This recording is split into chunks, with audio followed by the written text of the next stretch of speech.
All right, Y Whales. So it's nighttime for me. Could be morning for most of you. We've got Tom, the lead developer from APY.Vision, and really excited for this one because I think all of us at some point have lost crypto. Not lost. We just don't know where it was. We don't know what our liquidity pool is. And if you've been in the DeFi space for any amount of time, you've just struggled with how do you track anything and everything related to this. So without me kind of overstepping the bounds, because I am absolutely no pro at this, Tom, how did what's your background in the space that kind of led you to APY.Vision? Yeah, for sure. Well, thanks. First of all, thanks for having me here. I think a lot of people, are pretty new in DeFi and are curious about it. And I was once there as well. And actually, this was 2015 when I started mining Ethereum. So I've been a developer since 2010, and my interest has always been software slash hardware and the combination of the two. And first time I kind of read about mining was actually with Bitcoin, and I did some research about Bitcoin, and it didn't seem that exciting to me because it's just a way for people to send other people Bitcoins, and that didn't excite me too much. But it was 2015 when Ethereum came about, where as a developer you can actually program money, so you can write smart contracts that execute based on certain conditions. And to me, that was an aha moment, which was like, well, I can utilize my skills as somebody who can write code and also contribute to the ecosystem. And so I started that. I started with mining because I really wanted to see how the whole system works without actually any servers, which was kind of crazy at the time. To be able to have contracts that run in a decentralized fashion where nobody controls. And so I started mining, and at one point, actually, I brought down the whole street because I had 40 video cards running at my house, and basically took down the whole street. And that was not fun. But the gist of it was I was actually pretty involved initially in the mining aspect, and then moved on to more of the software and development side, starting in 2017. So I've been building in Ethereum specifically since 2017. So that in crypto, that's at least 2 decades.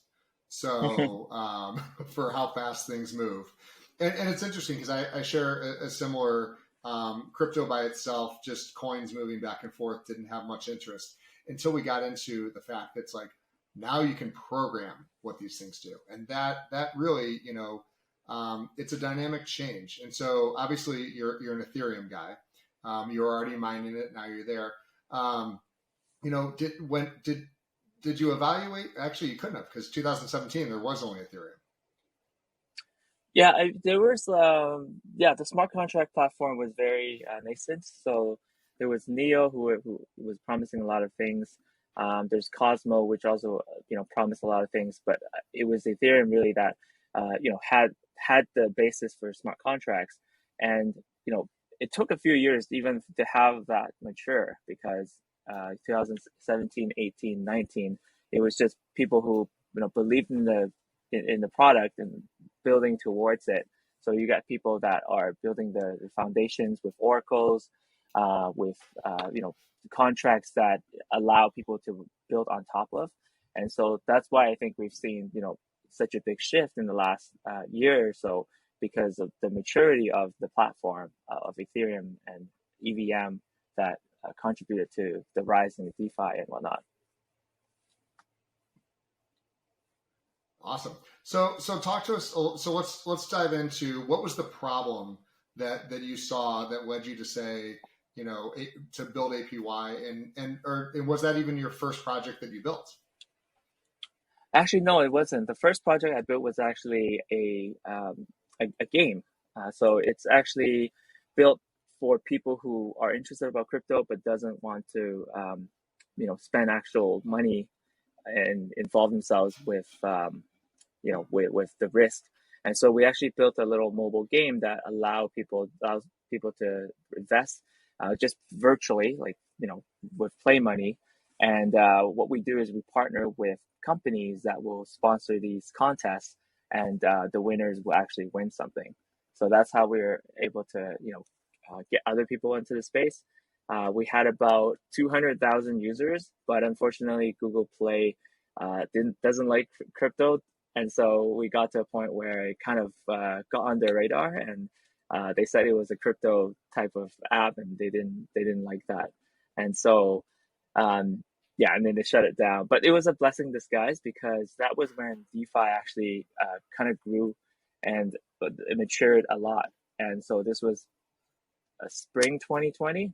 Uniswap version 2 just came out, which is a decentralized exchange.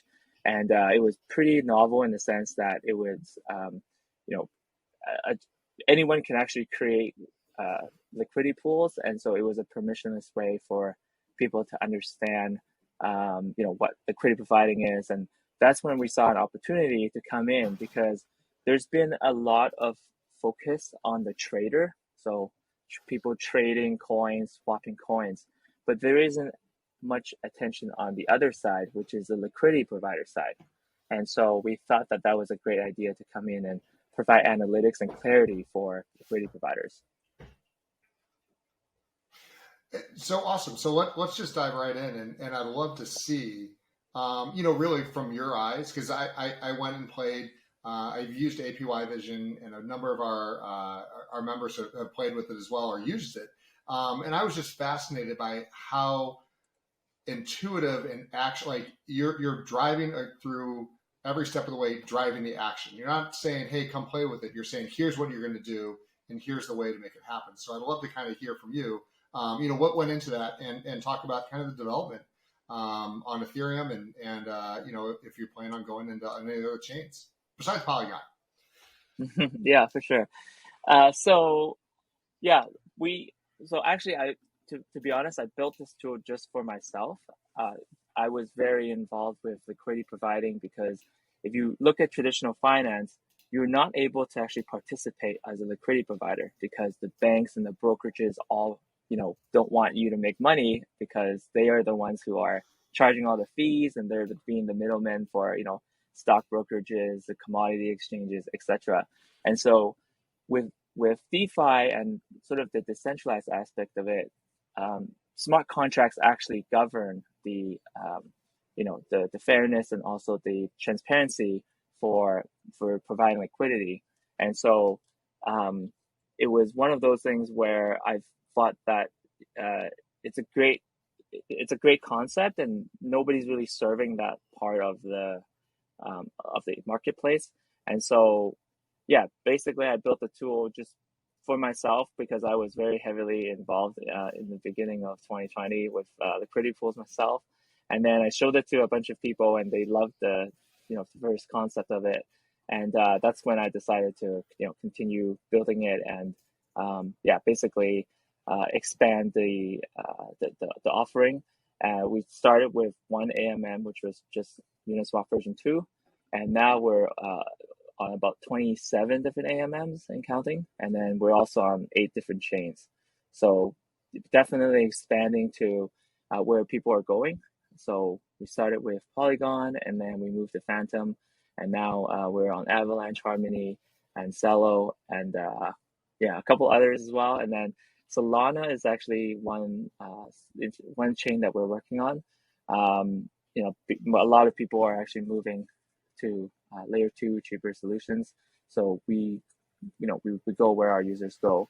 And a little unknown fact about liquidity providing, if you take the whole DeFi pie, which is 100%, liquidity providing is actually 30 to 40% of all total locked value in DeFi. So it's actually quite a big chunk for liquidity providers and people who are essentially becoming market makers. Fascinating. So you had a whole bunch there. Talk about just these partnerships you have, because you're so involved with these protocols, and not only is your platform constantly changing, but their platforms are changing. What does it take to stay up to date with everything that they're doing? Yeah, great question. So there's a lot in the space, and I wish I had like clones of myself, but we're kind of just the proliferation of all these AMMs and updates. One strategy that we use, which has been working pretty well, is that when we write code, we try to expose a certain level to other people who can develop on it. So we rely on this framework or token or protocol actually called the graph. And essentially, instead of you having to read from the blockchain, which is slow and actually quite tedious, you would write code to basically tell the graph what you would like to see, and you make it sort of a intermediary stock data where you can actually expose it for your use, but other developers can also consume it as well. And if they have a suggestion as to how to make it better and faster and index more data or new data that comes out as AMMs change the protocol, then they can contribute to it as well. So it's kind of like a community effort to help with the getting this data. And so we've contributed subgraphs, and other people have contributed to our subgraph as well. And so we feel that having this like a shared layer of data where it's kind of in its raw form, and then other people can contribute to it, and then we enrich it with our own system. I think that has been working pretty well, just so that everyone can contribute to it and also benefit from it. Yeah, Fabulous. in terms of other updates, yeah, we definitely have to stay up to date because protocols upgrade, things change and whatnot. So definitely a not an easy thing to keep up with everything, but that's why we're here and that's why we exist. Would you mind pulling up APY.Vision and just kind of walking us through what a new user would see and how they interact? And I was also just extremely impressed by how you managed your tokens, as well as integrating NFTs now, which is the growing trend. Yeah, for sure. We can definitely go through the demo first, and then we can talk about the token economics and whatnot. I've actually loaded one of our demo accounts here, and this is the screen that people would see when they enter their account and they have liquidity pools. So I would say this is the core of what a user would do on APY.Vision. And yeah, once we loaded the account information, you can see that this person's in quite a lot of different pools. This is pretty much This is your every yeah. exchange. This person is tattooing Yeah, and what we APY.Vision can onto see is themselves. yeah, exactly. But yeah, what we could see is that just for the users who maybe are not familiar with what we do, we actually show a user's portfolio based on what their starting points were, which actually in this case is the wrap BTC ETH pool. And just for those who don't know, whenever you enter a liquidity pool, you're supposed to provide one or more tokens. Most of the time it's 2 tokens, but it can be up to 8. So if you look at some of that's this one, for example, this one has 7 tokens within it. And so the idea is that it's quite difficult to keep track of what you started with because of all these tokens that you provide liquidity with. And so our goal is to make that super simple and super straightforward to understand what your starting amounts were, and also at that point in time how much how much of that is worth in US dollar terms. And as a liquidity provider, unfortunately you're subject to market forces. And so you might have started with 2 tokens that you provided various token amounts with, but over the course of time, because people are buying one or the other of your token, the allocation could shift. And it's this shifting in the ratios that actually determines what we call impermanent loss. And so this is a calculation where if there's a divergent price ratio from when you started to the current price ratio, then you will suffer what we call impermanent loss due to the way that the AMM works. So, so, So so real our quick, users find that helpful. yeah. Mhm. So real quick, just I would love to hear your definition of impermanent loss, and in there, because we've all heard it, we all understand it, but you live it. Yeah, so impermanent loss, it's basically what we call when there's a price divergence. So when you provide liquidity, you provide it at a price ratio between the tokens that you provide liquidity for. And so, for example, I could be providing liquidity for ETH and DAI, or ETH and USDC, at a rate of 3,500 to 1, right? Now, if the token price ratio changes and now it's, let's say, 5,000 to 1, then there's a price ratio change since that time. And so the the way that the AMMs work, what happens is anytime there's a price divergence, there will be some loss that will incur based on the mathematical formula of the exchange. And so, yeah, it's if the readers want to look into it, there's like all these papers, but think of it as any time that there's a price divergence between when you started to when you exit, there will be some impermanent loss that will be suffered. Now, you might be asking, so how do I minimize impermanent loss? And so the way to do that is to pick the tokens that will never deviate in price ratios between each other. So a common pool that which is quite large that people like is USDC USDT pool. So it's a stablecoin pool. So by by by definition, stable coins are worth $1, right? So they don't change in value, right? So if you started with a ratio of 1 to 1 and you leave with a ratio of 1 to 1, then there is no impermanent loss because it's the price ratio is the same. Um, does that make sense?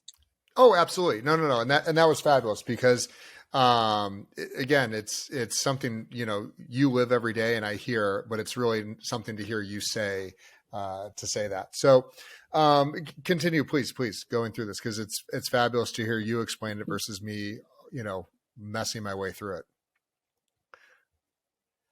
Yeah, no problem. So as you can see, stablecoin pools are very good candidates for providing liquidity.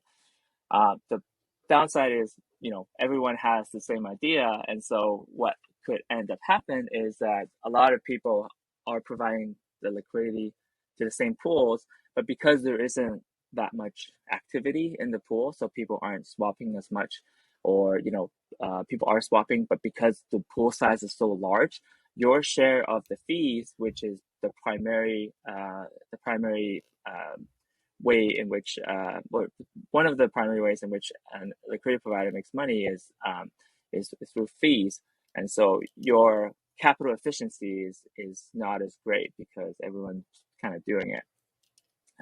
Another good candidate is this one, which is the BTC ETH pool, right? Uh, they're more or less correlated assets, although maybe recently not as much anymore. But usually when Bitcoin goes up, ETH goes up as well. So the price ratio between the two, stays more or less in the range, and so people like that a lot.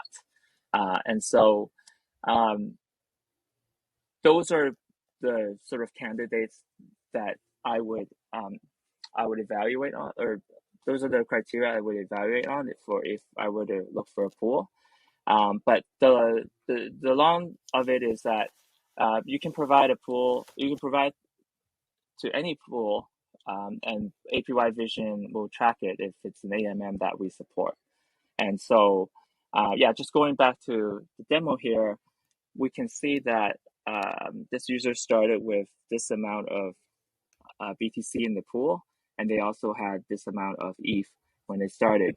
But because of the fact that ETH has been outperforming Bitcoin, everyone was essentially swapping the ETH of this user for Bitcoin. So he has now more Bitcoin than he started with, but way less ETH than he started with. And so, um, because of the fact that they've been both going up, the gains is actually 94%. But the caveat is if we switch off the market gains as a result of the price appreciation of the tokens, you can actually see that this person has lost money due to impermanent loss, and so a lot of people don't realize it. But if you take away the market gains in a bull market, you can actually see that sometimes it might not be that worthwhile to provide liquidity. So my next question is, how do you best prevent that from happening, and how do you really pick which pools you want to go into? Yeah, definitely. So, And well, none of first of this all, is like I was financial saying, advice. We're just playing a game here. yeah, yeah. So none of it is financial advice. Just wanted to let the audience know that. Um, what I look for usually is a couple things. So obviously, looking for correlated assets that both go up and perhaps both go down. That would be a good candidate when I evaluate a pool. If you think that one of the tokens is going to outperform the other, so for example, ETH USDC, then it wouldn't make sense too much to provide liquidity for that pool because, especially when one is stable, you know that the value wouldn't go up or down um, too much, whereas the other token could, could jump, and so essentially people are then buying off you as the price of ETH goes up with that in that instance. So if you think a token is going to go up over time, then I would not consider putting it into a pool. Where I think it might make sense if it's what we call a crab market. So basically, you don't know where the market's going. It could be it's going up and then it's going down. It's going up. It's going down. That's actually a good candidate for being in a pool because you're just collecting fees over the course of that time. Um, and the other thing is, once you're in a pool, how do you know when to get out? And so there's actually a couple of considerations here. I'm just going to go into the more details here to show you guys that.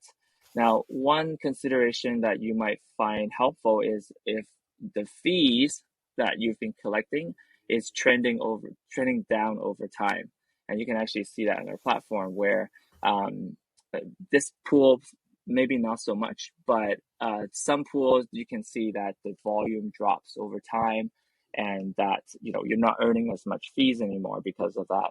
So that would be a consideration for perhaps finding a better candidate, or perhaps switching to another pool that gives you more of fees, because a main determinant is the fees that, or the trading volume, which dictates the amount of fees that is generated. So that would be another consideration for me to exit a pool. Is there any Um, active alerts, or do you have to log in and be watching this? that's a good question. We are actually working on alerts. So whenever there is, perhaps a spike in impermanent loss, or we see that there's a downtrend in the volume, then we would alert you so that you can take action on it. So that's something that is in the works for us. More, be more actionable and automating some of these, you know, some of these actions that a lot of our LPs do on a kind of a manual basis. Awesome. Yeah. So continue going through the platform, and really, like I said, you also have farming and vaults. So run through how those work on APY.Vision. Yeah, for sure. So a big factor when considering entering a pool that a lot of our users do is looking at the opportunities there are for farming. And for those of you who don't really know too much about farming, it's essentially a way for protocols to attract liquidity, and in return for providing liquidity on their protocol on their platform, they will give you um, some incentive. So, for example, here in this pool, this user is getting two rewards. He's getting not just sushi, but he's also getting Matic, and that's in addition to the trading fees that are being generated in the pool. Um, the more risky it is, usually the higher the the the rewards. So it's a bit of a risk reward play there. One thing to keep in mind is obviously when you send out your LP tokens, which is your share of the liquidity pool, you might be subject to to losing it because you don't actually own it at that point. And so um, that's a bit of a risk, but in our platform, if you do decide to farm and get rewards from farming, we actually show you that information in our site. So as you can see here, this pool is in a farm, and we track the pending rewards that the user has. Same thing for some of these ones here, and yeah, so that's not all pools have pending rewards, but the ones that you enter the pool with uh, and send your LP tokens away, we usually track that for you. You have absolutely made so many spreadsheet people very unhappy by making it this easy. I mean, I see people share the screens all the time. Like, here's how I monitor this. And it's like 20 tabs on everything. And they've got pivot tables and they're going back and forth and they're manually updating this. I mean, you got a lot going on and you're really detailed about it. So there's a lot of, you guys are obviously active traders to have this much depth going on here. What's your team like? You know, are they active in these protocols as well? Yeah, definitely. So everyone on the team is a liquidity provider, and it's actually very great to see because I started it just as the core dev, but people reach out to me and they want to contribute, and that's how we got the group together. And so it's the core group is we're all liquidity providers and solving our own problems, and so um, yeah, it's been great to see just to align people that have shared interests, and yeah, it's been great to see that. That's fabulous. So show me vaults because I don't think I've ever used a vault, and I tried to figure out how to make one, and I didn't quite get that far before our interview today. Yeah, for sure. So when you farm, meaning you send out your LP tokens to farming opportunities, you have to manually collect these rewards. And so, sometimes it can be it's fine, you got time, but sometimes, you don't really have, that much time.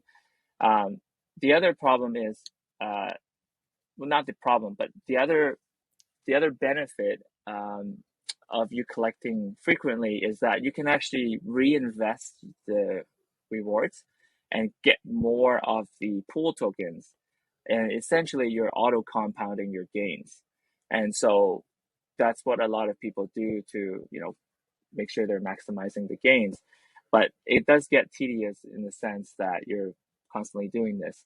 And now, if you're on Ethereum mainnet, we can all attest to this: is that gas fees are exuberant at the moment, and so for you to perform these actions, which is to collect the reward and then buy swap for more tokens, and then provide liquidity, and then send the liquidity token to the farm, that's going to cost you a lot of money. And so what these fault protocols or auto compounding protocols allow you to do is they say, well, give me your LP token, the receipt of the pool, and what we'll do is we'll actually do it automatically for you whenever there's a need to collect rewards. And so they essentially auto compound everyone's shared LP tokens and then they reinvest it. And so it's a way for you to passively manage the collection of the rewards and then also compounding it for you so that you maximize your gains. And so um, I'm going to go down here. Um, I'm in a vault where it has these two tokens. And so the idea of that is that they will invest the tokens that you, that is in the liquidity pools, and then they will reinvest any rewards. And so we support that in the sense that we show our users what they started with, what their gains are from any market price movement since they started, and also any gains from the vault that that that the vault has helped with the user for. And so you can see, I deposited 1.94 liquidity pool tokens, and now because of the auto compounding, I got the user got a little bit more there. So yeah, so that's if you're more passive, I would recommend investigating in sending your tokens into some vaults so that it auto compounds for you. Listen, anything that we can do to avoid some of these ETH gas fees, because it's just it's crazy. I mean, even just writing a few wallet addresses to the blockchain can be $100 in ETH gas, and so it's kind of the blessing and the curse of success. And I'm sure for you, you went from watching Solana like fees on Ethereum to now you're going, oh my God, it's the monster of its own success. Yeah, definitely, and that is a touchy subject that a lot of people feel strongly about, whether or not it's a, a trader or a VC or a builder in the space. I think we all realize that that's a problem.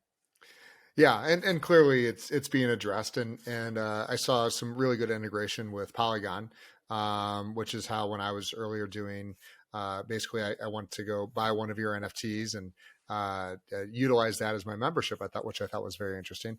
It was move it over to Polygon, and then the transaction's a fraction of a cent.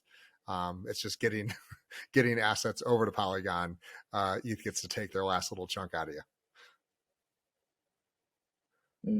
Yeah, definitely. So yeah, that's why our subscription plan is on Polygon precisely because of that. Just the gas fee as alone is probably going to cost even more than the subscription itself. So it did, but I wanted to try it and make it happen. So jumping back over to the demo, we've seen how to track it. How do we find? It's the age old like searching for alpha, searching for the APY, searching for all this stuff. And I noticed you have a number of amazing tools, and I 100% used wrong. So what's the best way that yourself or someone could really dive in and search for those hidden pools that are getting the massive APYs? yeah, definitely. So we have a section on our site where people can actually do research and find opportunities. And so we have, I think we've indexed about 25 or so AMMs, and within each AMM there could be thousands of pools. So we try and index as much as we can, and that allows us to surface information about these pools and about the trading volumes and what we expect the trading fees are being generated, which is the main the main determinant as to how profitable you are as a liquidity provider without any farming incentives or anything like that. So yeah, in this page we have the find pools and discover pools page, and as you can see, a lot of Avalanche pools have been coming up recently because Avalanche has been in the spotlight, if you will, and there are projects that are being built on it, and they offer quite high APYs for for people to provide liquidity on their pools. So yeah, this is a way for us to gauge what the highest performing pools are, and we can also see in here that we have what we call a velocity gauge, which is to tell our users what the rate, the velocity of the APYs that are being generated. So as you can see here, in this pool, for example, if we look at Jewel, which is a DeFi type of game, you can see that uh, the APY, in the last 30 days is over 100%, and so that might be a good candidate for some people whose investment thesis could be, DeFi gaming, and also trying to see what passive opportunities there are. And yeah, so this is kind of the research side, and you can actually drill down to it a little bit as well if you wanted to see, what the what the pool has looked like. So you can see here that 7 days ago, 30 days ago, um, the the fees have been quite high, but keep in mind there is the concept of impermanent loss. So we also calculate that for you to give you a true sense of what the APY is.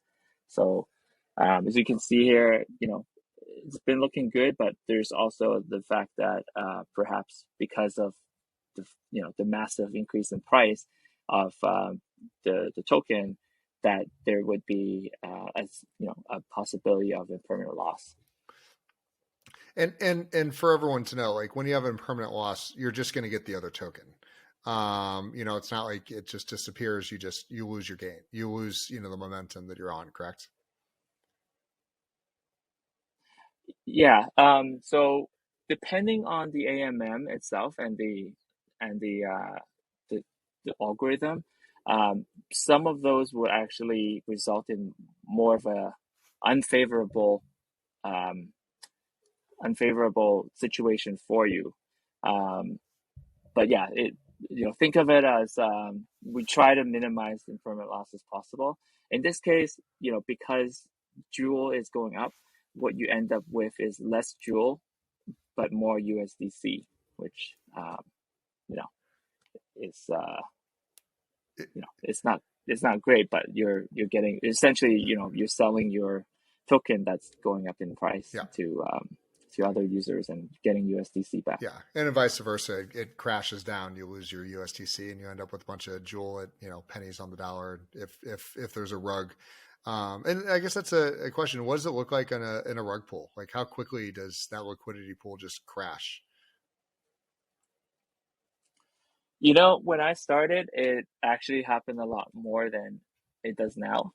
Uh, Fortunately for people who are coming in, but I think the rate was somewhere between, every 10 pools that I would invest in, two or three would be, either rug pulls or suffering hacks, and then in those cases you get more of the governance token or the project token that isn't worth anything. So not only do you have to initially buy it to provide liquidity, you at the end will actually get a lot more of that token, which becomes worthless. So that's kind of a double whammy, unfortunately, in those situations. No, absolutely. What do you get you really excited about kind of the future of APY.Vision? Are you looking for big upgrades? Obviously, probably a couple of new chains. Yeah, so I think if you look at what people like, they like automation. They don't want to be, you know, essentially doing the same thing over and over again. They like to be, setting parameters and switching pools and basically looking for the best opportunities. So analytics is, going to be still a big part for us, but I think moving more to the automation side, more real time sort of decisions that can drive, an LP's bottom line. Those are the things that we are going to be looking at as we look forward to 2022. Fabulous. What chain are you on right now? Yeah, we're on, let's see, we're on 8 different chains. So Ethereum, obviously, then Polygon and Phantom and Cello and Avalanche and XDAI, Arbitrum and Harmony. So those are the 8 chains that we support at the moment. And by the way, you do a fabulous job on your platform of pushing people if they want to get into that liquidity pool of how to go swap them, where to go, how to add those to MetaMask. You had all the kind of like buttons right there on your platform. So I really applaud you for making sure that even with somebody that's new to the platform or kind of getting into, maybe somebody hasn't messed with Solo that much, you've got all the information right there to drive them into those pools that they were researching on APY.Vision. Yeah, definitely. And I think we can definitely do a better job as well. So, a lot of the pain points currently is, how do I bridge from one to the other because I need those tokens on that bridge. So we'll be actually introducing more material as to which bridge works best and also which bridge works on which network. And then also, guiding our users through the whole process for them to, swap from one chain to another. So, as we kind of just talk about Ethereum, it's the giant elephant in the room. What, as someone who you mined it, you've developed it, you run a business on it, the gas is just a problem that unfortunately we can't ignore anymore. And clearly ETH2 is eventually coming. There's side chains. The London fork was supposed to help. Or it wasn't the London fork. That's Bitcoin. The EP1559 was supposed to help. What do you think is actually going to solve some of these problems? Because even moving to the side chain, you still have to get off. You still have to move through ETH. Yeah, definitely. I think, this is why we're seeing, if you look at the price charts, is all these, Ethereum killers are actually, uh, I would say outperforming a lot of these other tokens, precisely that, which is, they're attracting users who are, not, not really, they don't really, care as long as there's somewhere that they can, transact easily and quickly and cheaply.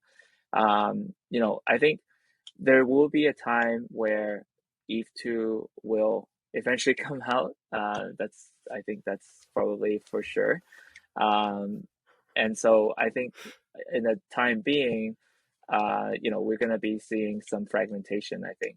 I mean, even if we go on Arbitrum and come back from Arbitrum, I think on the official bridge, it takes 7 days at the moment. So, yeah, definitely not, no one's going to wait 7 days for that, right? So, and again, it's a fascinating problem, based on its own success. If NFTs weren't on there, clearly that would remove a ton of gas from people minting a bunch of JPEGs and everything there. But it's also the popularity of the platform. So it's you want to be where everyone is.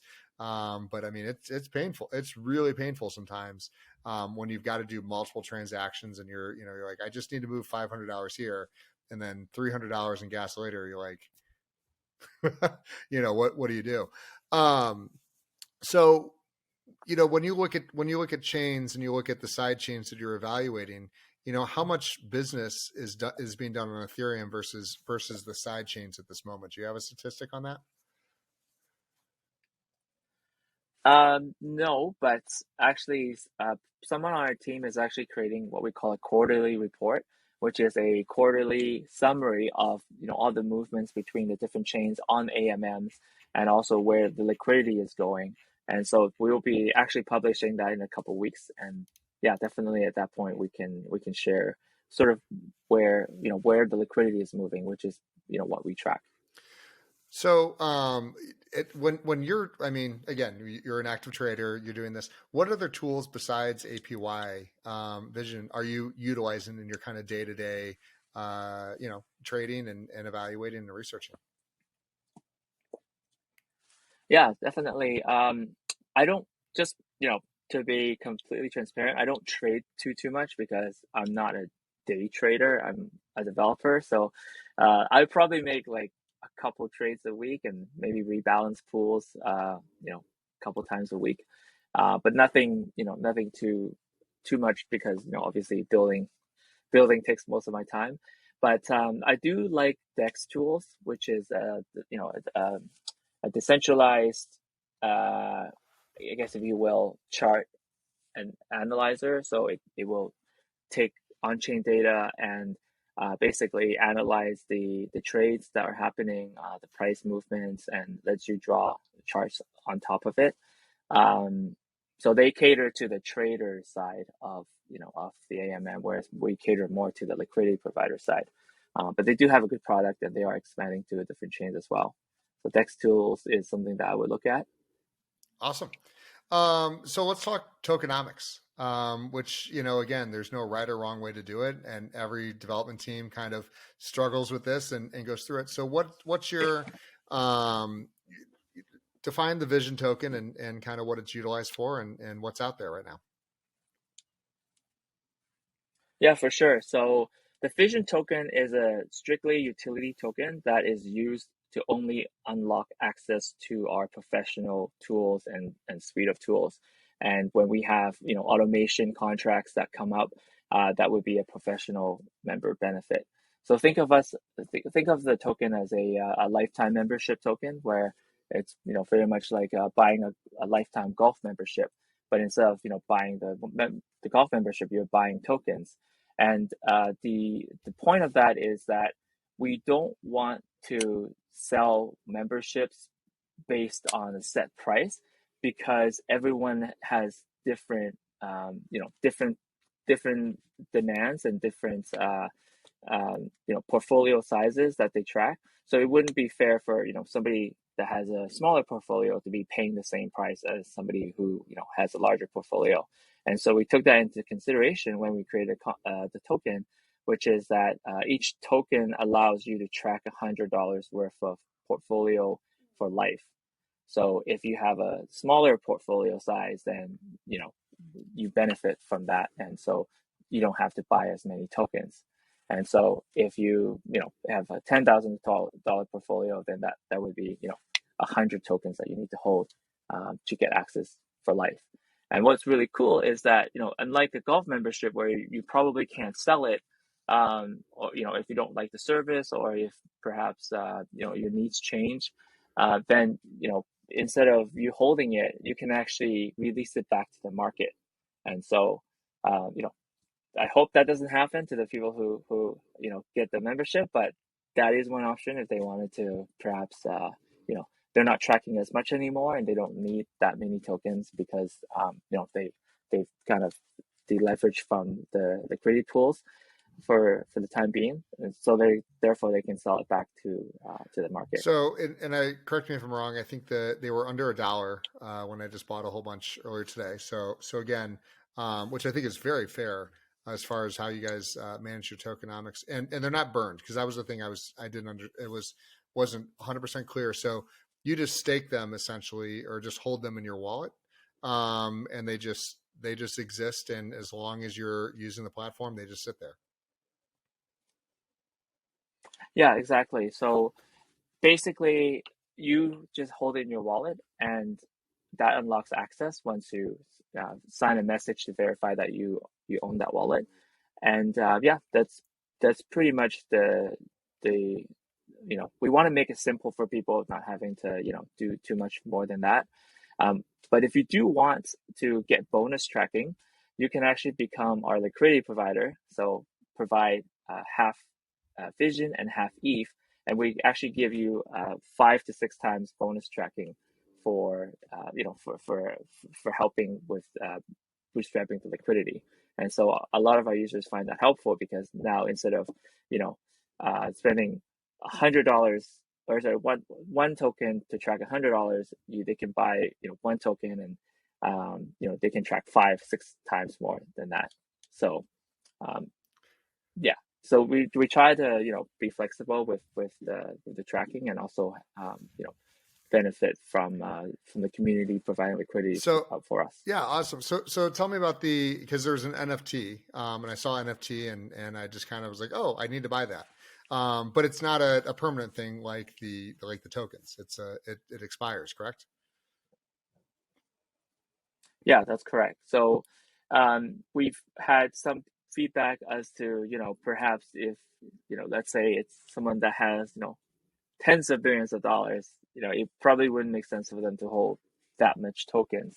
And so for those use cases, and maybe even for use cases where people don't feel comfortable holding the token, they can actually buy a limited time membership where, at the end of that membership, that there will be no more access. So that's more of a traditional, type of subscription based approach to this. Yeah, which was just a really, again, I didn't need it. My portfolio is yet to reach the billions, but I just said, well, that's interesting because normally you do see the tokens, you do see the staking, and so I just wanted to support and like I want to try it, move, which involved migrating over to Polygon and the Vision tokens and going through those steps. But kind of jumping, past a little bit APY.Vision, what's right now got you excited about the space? When you're in blockchain and crypto, every day things are changing, and every 30 days it's a whole new landscape. What's kind of got your attention now that you're focused on from almost a personal perspective? Yeah, for sure. So I mean, what we're seeing is a lot more attention on NFTs, but as we all know, NFTs is nothing new, especially the standard has been out pretty much since Ethereum came out. But what's really cool to see is that mainstream media is picking that up. I think there would be more utility to NFTs. So, for example, NFTs that represent the rights to a song, for example, or royalty rights to a song. Those are kind of the new primitives that excite me, because now you're adding utility to the NFTs, whereas currently it's a lot of speculation and buying JPEGs and stuff like that. So buying CryptoPunks for millions of dollars, like it's a great way to show flex and show that you are wealthy or well off, but it doesn't really have too much utility, and so adding the utility aspect to it is something that I'm looking forward to seeing more. So, and so you're an NFT guy. What projects excite you? Yeah, so I haven't been investing too much in NFTs lately, just because we're heads down building. But one project that I like, and this is again not financial advice, is this project called Galaxy Fighters. And the reason I like it is it's not just the profile picture, but the NFT is actually going to be used in a game that they're developing. So if you have played Smash Brothers, they're looking to build it like a Smash Brothers, but using these NFT characters that you got from from the sale, from the Genesis sale. And so it's a kind of a cool way to make the utility aspect of it and also the the collectability aspect of it. So, this is always the case is there's so many amazing concepts and amazing projects, and when you talk about NFTs in these games, how many of these do you think are actually going to get made? Yeah, so definitely I feel, what ends up happening is a lot of these projects, they raise a bunch of money and then they, you know, stop, like the motivation stops. And so it's a bit, disheartening to see, especially, uh, when I'm a builder and I see people that raise money beside me and, they kind of stop iterating and innovating. So there's definitely that possibility, which is people feel that they don't need to work hard anymore. But I think, there are people who are builders at heart, and, it's not so much about the money, it's about, driving the space forward, providing value, making sure that it's a product loved by people. So, it's kind of a spectrum, but I would say, I like to look at the glass half full. So I would say, most people are in it for the right reason, but obviously there are people who aren't. So Yeah, and it's tough. There's an entire lack of talent, and I'm not saying that there's not a will to be in there, but the space is so new. Most colleges aren't teaching these coding languages. where do you find talent? Where do you find people to work with you on your platform? And in that same notion, do you require everyone to be known, or do you work with some of the anon programmers as well? Yeah, for sure. So hiring has been definitely the biggest challenge for us. Just finding the right people, finding quality people, finding people that are interested in what we're doing. And so I've been super lucky to have a team where, most of the team members are already liquidity providers and they just want to help the project out. And so it's been great to see that, but we are hitting scaling issues in the sense that, we have way more stuff we need to build, but we don't have enough hands on deck. So that's definitely a big problem, and we have worked with non-developers before, but those haven't been great experiences. So yeah, we are looking for people who are who we can verify and have a conversation with online and in person as well. So No, and we go back and forth with it. I interview people that are just like yourself. Happy to come on cameras, and my interview earlier this morning, his family doesn't even know what he does and runs a extremely large protocol. So I think it's an amazing thing for the space to have the thought that you can kind of pick and choose. And certainly where I fall on that. Everyone knows who I am, and that's just kind of the age, I think, showing it. But any last kind of comments, questions, concerns, or things that you'd like to just air about the blockchain space that for all the listeners? yeah, for sure. I think if we kind of zoom out, I think we're still very early, and so and it's a bit of an unfortunate thing where a lot of people right now are in it for the money. But I think to those of you listening, I think if you are interested in the long-term play and want to get involved, there's actually a lot of need out there for people. So not just our team, but other DAOs, for example, or other protocols that need a variety of different skill sets filled. So I would say, yeah, if you are interested in, the long term aspect of it, and not just the trading aspect of it, there's definitely a lot of opportunities for everyone to contribute to the space. And you're, again, as a developer, for any of the younger generation, because we do have teenagers that are in our community as well.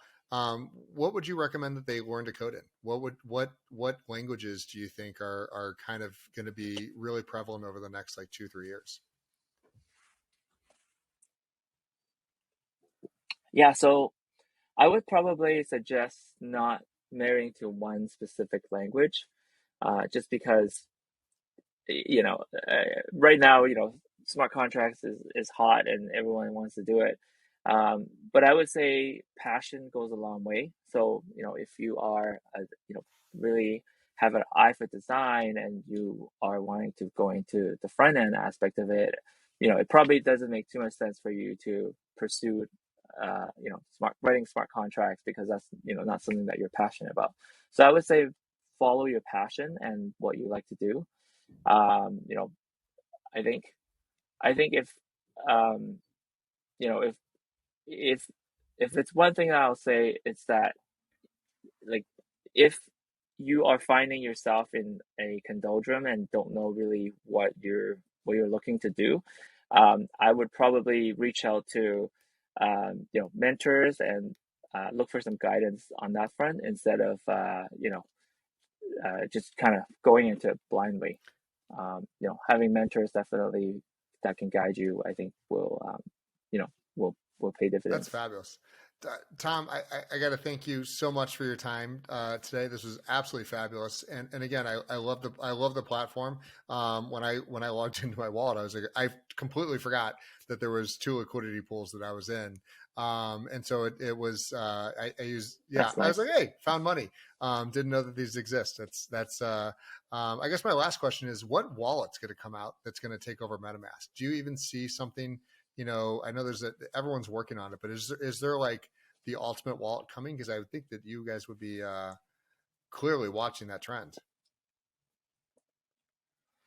Yeah, it's definitely a pain point right now. You having to store your keys and, making sure that, they're safe and that, it's not been hacked. Your computer's safe.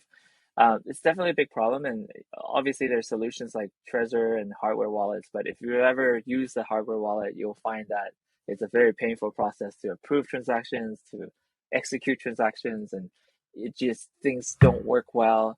So it's like a bit of a problem right now, especially if the idea is that we want to bring in the next billion people into the space.